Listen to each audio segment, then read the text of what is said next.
Bienvenue dans l'émission Les podcasts de la recherche stratégique, présentée par Fabien Herbert.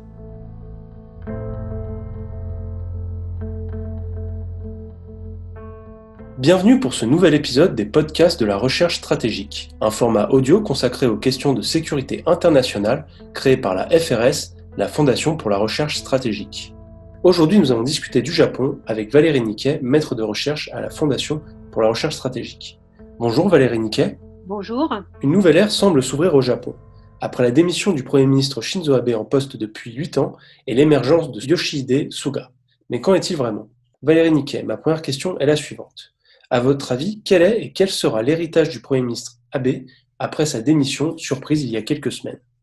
En fait, d'abord, la première caractéristique de Shinzo Abe, c'est qu'il est resté très longtemps au pouvoir depuis 2012, alors que le Japon était plutôt habitué à une succession très rapide de premiers ministres, surtout ces dernières années, ce qui donnait d'ailleurs toute latitude aux grands ministères, aux grandes administrations de finalement gouverner le pays avec un premier ministre dont l'influence était souvent très réduite. Dans le cas de Shinzo Abe, c'est ça d'abord qui a frappé les esprits, c'est le fait qu'il ait pu se maintenir au pouvoir avec plusieurs réélections depuis aussi longtemps. Il a battu tous les records et d'ailleurs il a démissionné quelques jours simplement après son record de longévité dans l'histoire du Japon depuis 1945. Les éléments qu'on gardera à l'esprit, d'abord c'est un peu cette volonté de redresser l'économie avec ces fameux Abenomics qui étaient destinés à relancer l'économie japonaise mais qui ont eu un succès assez modéré. La croissance n'a jamais été très importante et surtout la crise du Covid-19 a fait perdre beaucoup des gains que la politique économique de Abe avait permis depuis 2012. Ceci dit, le Japon, pour un pays qui n'est un pays développé avec un taux de croissance limité, est resté un pays extrêmement très cohérent en termes sociaux, très sûr, qui fonctionne. Et donc, on n'est pas face à un pays totalement effondré en dépit de ce fameux endettement qu'on met souvent en avant quand on parle du Japon. Ce qui reste le plus à l'esprit, et on en reparlera sans doute quand on abordera la question du nouveau Premier ministre Suga, c'est l'héritage de Abe sur l'image du Japon sur la scène internationale, avec deux éléments. Le premier élément, c'est que Abe a pu, dans une certaine mesure, normaliser les questions de défense au Japon avec l'adoption de réformes qui donnent plus de latitude aux forces d'autodéfense pour agir en coordination avec leurs alliés et au premier rang desquels l'allié américain du Japon. Abe a mis, et les gens qui l'ont entouré sur le plan stratégique ont réussi à mettre au premier plan les enjeux stratégiques et de défense dans un contexte très difficile en Asie face à la Chine ou à la Corée du Sud, avec des interrogations sur les liens avec les États-Unis. Et Abe a fait du Japon un acteur qui compte de plus en plus pour les questions stratégiques en Asie, et notamment avec ce fameux concept d'Indo-Pacifique libre et ouvert qui a été repris par Washington, qui a permis de resserrer les liens avec l'Australie, avec l'Inde par exemple, et jusqu'en Europe, puisque la France a une stratégie de défense de l'Indo-Pacifique qui rejoint un peu les préoccupations japonaises depuis déjà quelques années, et que l'Allemagne vient également d'en adopter une également. Yoshihide Suga a dans un premier temps largement remporté les élections à la tête de son parti. Il est aujourd'hui Premier ministre du Japon. Quelles sont ses spécificités ? Alors, ce qui est intéressant avec Yoshihide Suga, c'est que, en apparence au moins, il ne fait pas partie du sérail traditionnel. Il vient d'une famille de paysans, de cultivateurs de fraises du nord de l'île principale de Honshu, une région particulièrement difficile, climatiquement parlant. C'est ce qu'on appelle au Japon le pays de neige. Il fait très froid l'hiver, donc ça forge un caractère qui n'est pas celui des habituels politiciens japonais qui sont souvent les enfants ou petits-enfants ou arrière-petits-enfants d'hommes politiques très importants. C'était le cas de Abe, mais c'est le cas de beaucoup d'autres. Donc Suga ne vient pas de ce sérail, il ne vient même pas de Tokyo, il vient du Tohoku qui a cette tradition, encore une fois, d'une province difficile, pauvre, mais donc qui finalement lui a permis de s'imposer dans l'opinion publique, en tout cas ces derniers temps, après qu'il ait été choisi, parce que justement, il semble un peu différent des autres hommes politiques, ce qui ne veut pas dire qu'il affiche une image de très grande modernité. Il a 71 ans, il n'est pas connu pour ses talents de communicateur, mais il semble qu'il soit favorable à l'accélération d'un certain nombre de réformes, et notamment les réformes de l'administration, qui fait encore peser des grosses, qui est encore un frein considérable à la mise en place de politiques qui heurtent des situations acquises. Et donc l'ambition de Suga, outre gérer la crise du Covid-19, semble-t-il, c'est d'essayer de bousculer encore un peu plus une administration qui est souvent assez réticente au mouvement. Et d'ailleurs, ce qui est intéressant de noter, c'est qu'il a conservé énormément d'hommes politiques et de ministres qui étaient déjà en poste avec Abe. Donc c'est la continuité qui s'affiche avec Suga, et c'est ça d'ailleurs qui a été choisi en période de crise du Covid-19. Mais il a nommé un ministre, Taro Kono, qui était ministre des Affaires étrangères, puis ministre de la Défense, mais qui est connu pour son franc-parler, ses tweets très nombreux. Eh bien, il l'a nommé ministre responsable de la réforme administrative. C'est peut-être un signe supplémentaire qu'il veut véritablement bousculer un peu les choses en la matière. Et pouvez-vous nous expliquer quels seront les enjeux de politique interne auxquels le nouveau Premier ministre devra faire face? Alors, le premier enjeu extrêmement important et qui vaut pour quasiment la planète entière, c'est évidemment la gestion de la crise sanitaire et économique liée à l'épidémie, à la pandémie de Covid-19, qui n'est toujours pas jugulée, même si les cas sont moins nombreux au Japon qu'ils ne le sont en Europe, aux États-Unis ou ailleurs, si le nombre de morts est resté très limité. Le Japon n'en a pas fini avec cette épidémie. Il y a des cas quotidiens qui se déclarent, notamment dans la région capitale, qui a été une des plus touchées. Et cette crise du Covid-19 a eu au Japon comme ailleurs, en raison notamment de la fermeture des frontières et de la chute du tourisme, qui était très fondée sur l'arrivée massive de ces dernières années de touristes chinois, par exemple. Eh bien, en raison de toutes ces conditions, l'économie japonaise, comme d'autres, a connu une rétractation au cours du premier semestre de l'année 2020, moins importante qu'en France. Au deuxième trimestre, par exemple, l'économie japonaise s'est réduite d'un peu plus de 8%.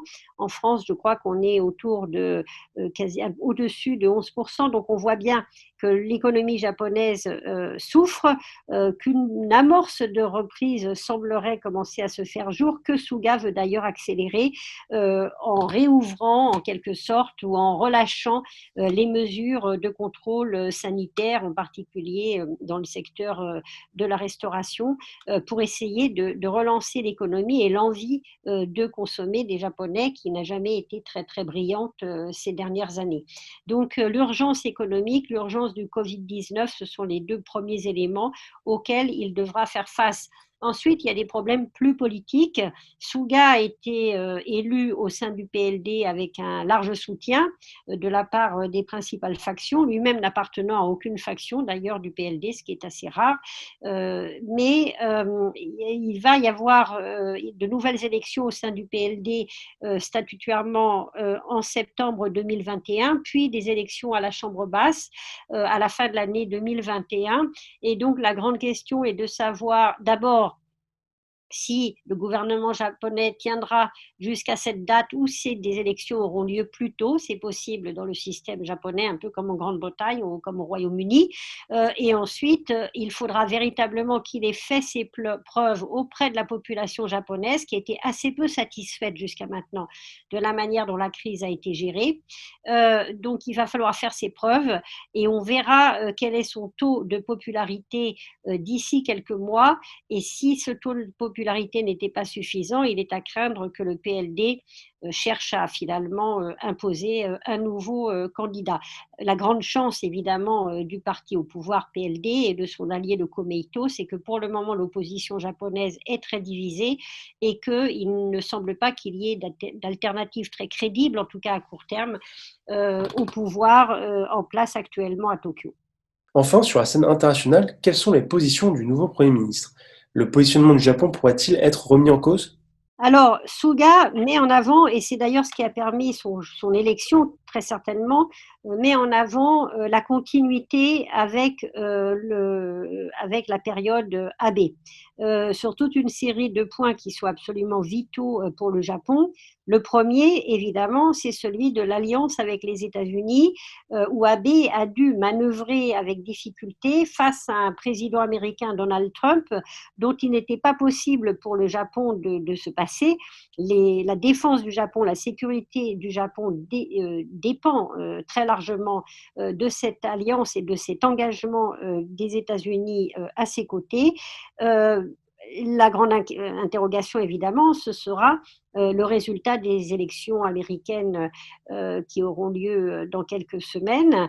Et en fonction de ce résultat, soit ce sera à nouveau un Donald Trump qui est à la fois le soutien du Japon, mais qui peut être extrêmement difficile sur des sujets comme le financement des bases, par exemple, ou le fait que le Japon doive participer d'une manière plus active à sa défense, ou un Joe Biden qui pourrait peut-être être plus facile à gérer pour les Japonais, mais qui pose d'autres questions, qui est celle des relations avec la Chine.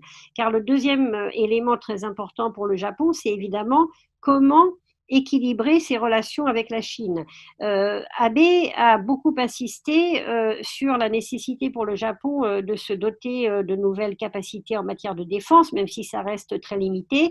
Et un des facteurs principaux, outre la menace nord-coréenne, c'était évidemment la montée en puissance d'une Chine perçue et réellement beaucoup plus agressive que par le passé, qui a multiplié les pressions en mer de Chine orientale, notamment autour des îlots administrés par le Japon, les îlots Senkaku, et contre laquelle le Japon doit se préparer, non pas à une confrontation, mais en tout cas à un positionnement qui est souvent très conflictuel, dans la mesure où pour la Chine, le Japon reste encore aujourd'hui une sorte de bouc émissaire en cas de frustration interne. Le nationalisme anti-japonais est un facteur très important de la politique chinoise. Donc, à la fois, il y a cet élément-là qui est important. L'autre élément, c'est la pression de certains éléments d'affaires ou économiques au Japon, qui voient surtout dans la Chine un partenaire économique. C'est des enjeux auxquels on est aussi confronté en Europe, et qui voudraient parfois améliorer ou en tout cas apaiser les relations avec la Chine pour préserver ce partenariat économique qui leur semble extrêmement important. Et c'est vrai qu'il y a des chiffres qui sont très parlants. Les exportations japonaises, globalement, depuis le mois de janvier, ont diminué de presque 15%. La chute a été de 21% en direction des États-Unis, qui sont un des principaux clients du Japon, mais ces exportations ont progressé de 5% en dépit de la crise en direction de la Chine. Donc on voit bien que pour certains secteurs, le partenariat chinois est important.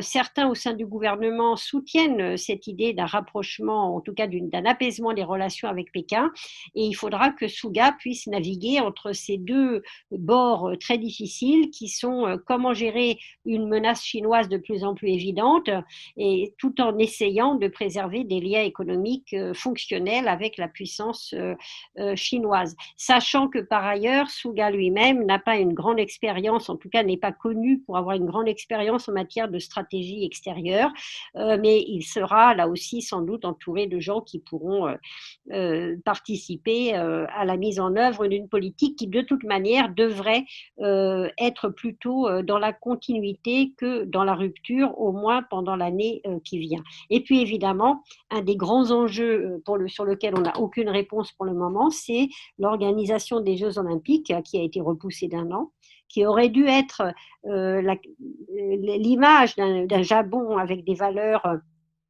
différentes de celles des pays totalitaires ou autoritaires qui l'entourent, donc une sorte de modèle japonais de partage de valeurs communes et démocratiques à l'occasion de ces Jeux olympiques.